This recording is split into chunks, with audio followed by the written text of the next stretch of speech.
mes petits chats. J'étais impatiente de vous retrouver. Il faut en effet absolument que je vous raconte ce qui m'est arrivé hier matin. Seuls les rêves ou les histoires offrent de pareilles aventures, et je ne pensais vraiment pas qu'il puisse s'en produire de semblables dans la réalité. Le jardin est si beau en ce moment, les couleurs et les parfums des plantes si délicieusement captivants que je ne résiste pas au plaisir de m'y promener et de profiter de ces cadeaux de la nature. La glycine est magnifique et son parfum délicieux embaume le jardin. Je me dirigeais vers elle lorsqu'un bruit étrange et saccadé, totalement inhabituel, m'a interpellée. Je me suis approchée.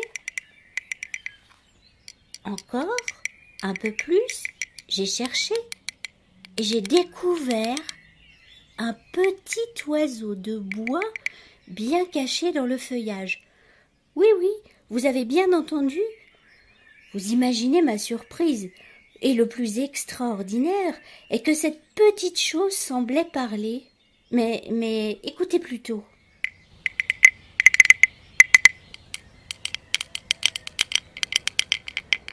J'étais sidérée et j'en suis devenue muette. C'est une performance pour moi. Difficile de comprendre ce langage.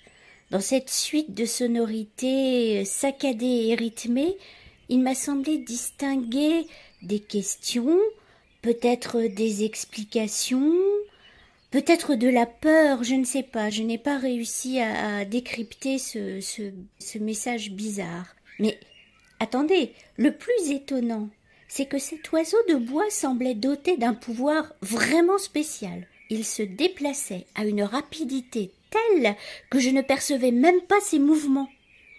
Tantôt il était en haut de l'arbre, tantôt il était sur la souche, tantôt il était près du bonsaï. Incroyable. Je l'ai même trouvé à côté d'un personnage étrange. Mais je me suis dit que, puisqu'il pouvait se déplacer, il aurait pu retourner d'où il venait et disparaître. Mais non, il revenait à chaque fois, il était toujours là, devant moi. Je lui ai posé bien sûr plein de questions, mais impossible de comprendre ses réponses. « Mais qui es-tu? Comment t'appelles-tu? Mais d'où viens-tu? Est-ce que tu es vivant? Comment fais-tu pour te déplacer? Comment se fait-il que tu parles? » Et qui était ce personnage étrange? Vous pensez bien, sur le moment, j'ai pas osé en parler à papy. Vous imaginez tout de suite ce qu'il m'aurait répondu. Oh là là là, c'est le choc de la retraite, voilà, c'est un effet du confinement, t'as une araignée dans le plafond, tu travailles du chapeau, enfin bon. Donc j'ai préféré garder le silence et puis réfléchir dans mon coin. Puis je me suis dit aussi que peut-être que je dormais encore et que j'allais bientôt me réveiller. Mais un peu plus tard, figurez-vous que c'est lui, papy, qui a découvert l'oiseau dans le salon en grande conversation avec Pietra. Et l'après-midi, nous les avons trouvés blottis l'un contre l'autre. Incroyable, un chat avec un oiseau, même en bois, c'est assez surprenant. Et Pietra avait l'air de protéger ce petit être bizarre. Je suis complètement perdue, les enfants, et il va falloir vraiment que vous m'aidiez. Je pense que seul un cœur et des oreilles d'enfant sont capables de démêler le mystère du nouvel ami de Pietra. Pour une mamie, c'est bien trop difficile. Je compte sur vous pour essayer de trouver des réponses à toutes ces questions.